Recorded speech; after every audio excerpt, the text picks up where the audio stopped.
Halo semuanya, selamat datang di channel Advokat Jiwangga. Pada video kali ini, kita akan membahas secara mendalam bagaimana sistem hukum Indonesia mengatur pertanahan. Pertanahan merupakan aspek krusial dalam kehidupan berbangsa dan bernegara, karena berkaitan langsung dengan hak atas tanah yang dimiliki oleh individu maupun kelompok.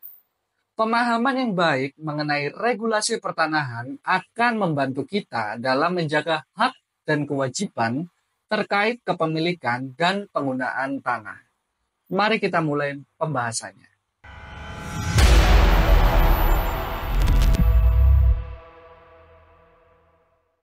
Dasar hukum pertanahan di Indonesia. Ada banyak peraturan yang mengatur tentang pertanahan. Yang pertama, Undang-Undang Dasar 1945. Pada pasal 33 ayat 3 Undang-Undang Dasar 1945 menyatakan bumi dan air dan kekayaan yang terkandung di dalamnya dikuasai oleh negara dan dipergunakan untuk sebesar-besarnya kemakmuran rakyat. Ini menjadi landasan utama bahwa sumber daya alam, termasuk tanah, harus dimanfaatkan untuk kesejahteraan bersama. Yang kedua, Undang-Undang Nomor 5 Tahun 1960 tentang Pokok Agraria atau UUPA. Pada pasal 1 ayat 1 menyatakan bahwa seluruh wilayah Indonesia adalah kesatuan tanah air dari seluruh rakyat Indonesia yang bersatu sebagai bangsa Indonesia. Hal ini menegaskan konsep kepemilikan bersama atas tanah di Indonesia. Kemudian pada pasal 2 ayat 1 UUPA menyatakan bahwa atas dasar ketentuan dalam pasal 33 ayat 3 Undang-Undang Dasar dan hal-hal sebagai yang dimaksud dalam pasal 1, bumi dan air dan ruang angkasa termasuk kekayaan alam yang terkandung di dalamnya pada tingkatan tertinggi dikuasai oleh negara sebagai organisasi kekuasaan seluruh rakyat.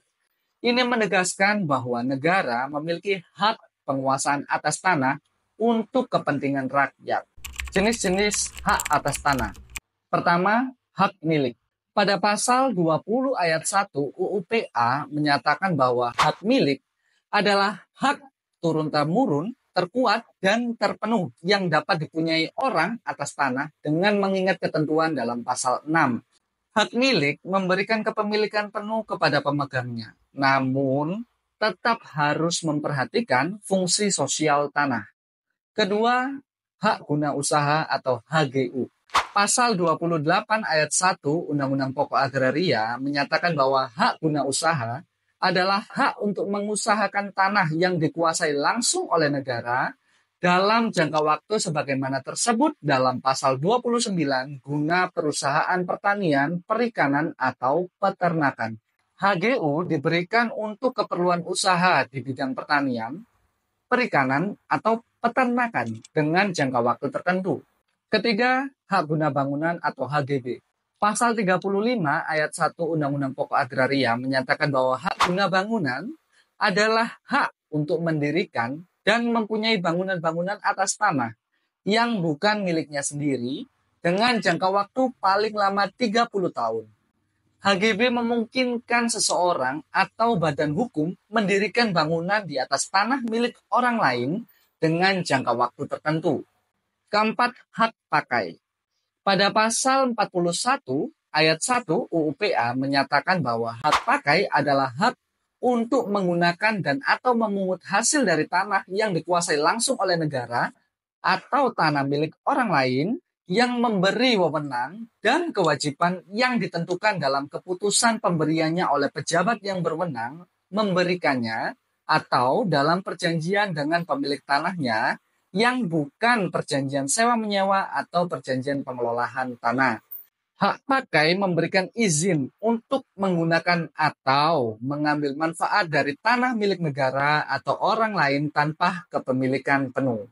Kelima, hak sewa. Pasal 44 ayat 1 Undang-Undang Pokok Agraria menyatakan bahwa hak sewa atas tanah adalah hak yang diperoleh oleh suatu pihak untuk mempergunakan tanah milik orang lain untuk keperluan bangunan dengan membayar kepada pemiliknya sejumlah uang sebagai sewa.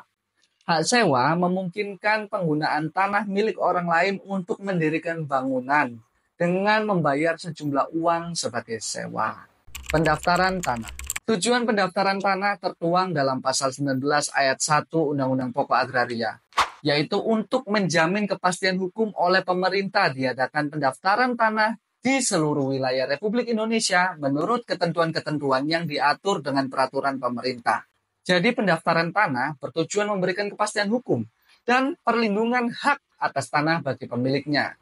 Peraturan pemerintah nomor 24 tahun 1997 tentang pendaftaran tanah pada pasal 3 menyatakan bahwa pendaftaran tanah bertujuan A. Memberikan kepastian hukum dan perlindungan hukum kepada pemegang hak atas suatu bidang tanah, satuan rumah susun, dan hak-hak lain yang terdaftar agar dengan mudah dapat membuktikan dirinya sebagai pemegang hak yang bersangkutan. B. Menyediakan informasi kepada pihak-pihak yang berkepentingan termasuk pemerintah agar dengan mudah dapat memperoleh data yang diperlukan dalam mengadakan perbuatan hukum mengenai bidang-bidang tanah dan satuan-satuan rumah susun yang sudah terdaftar. C. Untuk terselenggaranya tertib administrasi pertanahan. Jadi, PP ini mengatur secara rinci prosedur pendaftaran tanah untuk mencapai tujuan tersebut. Penyelesaian sengketa pertanahan. Peraturan Presiden nomor 20 tahun 2020 tentang gugus tugas reforma agraria atau GTRA. Gugus tugas ini dibentuk untuk menangani masalah agraria, termasuk penyelesaian konflik atau sengketa pertanahan yang sering terjadi, terutama dalam kasus-kasus yang melibatkan masyarakat adat, tanah ulayat, atau lahan yang telah dialokasikan oleh negara. Lalu bagaimana mekanisme penyelesaian sengketa pertanahan? Pertama, mediasi. Merujuk pada Peraturan Menteri Agraria dan Tata Ruang atau BPN nomor 11 tahun 2016. Mediasi adalah cara penyelesaian sengketa yang melibatkan para pihak yang bersengketa dengan pihak netral untuk mencapai kesepakatan damai. Kedua, proses litigasi di pengadilan. Jika mediasi dinyatakan gagal, proses sengketa tanah dapat diajukan ke pengadilan sesuai dengan yurisdiksi hukum yang berlaku. Ketiga, Pengadilan Tata Usaha Negara atau PTUN. Dalam hal sengketa menyangkut keputusan administrasi pertanahan, penyelesaian dapat diajukan melalui PTUN. Reforma agraria dan tertib administrasi pertanahan. Reforma agraria adalah kebijakan pemerintah yang bertujuan untuk meningkatkan keadilan sosial terkait distribusi tanah. Kebijakan ini diatur dalam Peraturan Presiden nomor 86 tahun 2018 tentang reforma agraria. Reforma agraria melibatkan redistribusi tanah-tanah negara yang terlantar kepada masyarakat kecil atau petani. Tertib administrasi pertanahan. Pada pasal 19 ayat 2, Undang-Undang Pokok Agraria menyebutkan pentingnya pelaksanaan pendaftaran tanah untuk memberikan kepastian hukum. Selain itu, sistem elektronik dalam pendaftaran tanah saat ini diatur dalam Peraturan Menteri Agraria dan Tata Ruang atau BPN nomor 1 tahun 2021 tentang sertifikat elektronik. Tujuan utamanya adalah mempercepat pelayanan, mengurangi birokrasi, dan mencegah sengketa akibat dokumen tanah palsu. Ya, jadi demikian pembahasan kita tentang bagaimana sistem hukum Indonesia mengatur pertanahan. Dari dasar hukum hingga pendaftaran tanah, penyelesaian sengketa, dan reforma agraria, semuanya menunjukkan betapa pentingnya tata kelola pertanahan yang baik untuk mendukung keadilan sosial dan kesejahteraan masyarakat. Jika Anda memiliki pertanyaan lebih lanjut atau memerlukan konsultasi hukum, jangan ragu untuk menghubungi Jiwangga Law Office.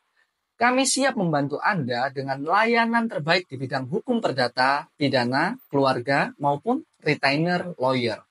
Jangan lupa untuk like, share, dan subscribe channel ini agar tidak ketinggalan informasi penting lainnya. Sampai jumpa di video berikutnya.